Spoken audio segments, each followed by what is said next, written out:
અંકલેશ્વરના ઉમાભવન ફાટક પાસે હાલ 200 મીટર રોડનું નવીનીકરણ છેલ્લા એક સપ્તાહથી શરૂ કર્યું છે, જેમાં બનેલા રોડને ઉખાડી નાખી તેના ઉપર મેટલ વર્ક અને ગ્રીક વડે પુરાણ કરી મજબૂતીકરણ કરવામાં આવી રહ્યું છે. આ દરમિયાન છેલ્લા 2 દિવસથી લોકો જાણે રણમાં આવેલા રેતીના તોફાનમાંથી પસાર થતા હોય તેવો અનુભવ કરી રહ્યા છે.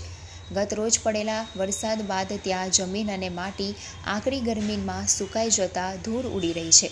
200 મીટર વિસ્તારમાં ધૂંધળું વાતાવરણ સર્જાઈ રહ્યું છે. ઉડતી ડસ્ટમાં તંત્રના પાણીના છંટકાવ બાદ પણ થોડા સમય બાદ પુનઃ ધૂળની ડમરીઓ ઉડવા લાગે છે, જેને લઈને વાહન ચાલકોને પસાર થવું પણ મુશ્કેલ બન્યું છે. તો 200 મીટરથી પસાર થતાં જ કપડાં અને ગાડી ઉપર ધૂળનું આવરણ છવાઈ જાય છે. તો મોઢામાં પણ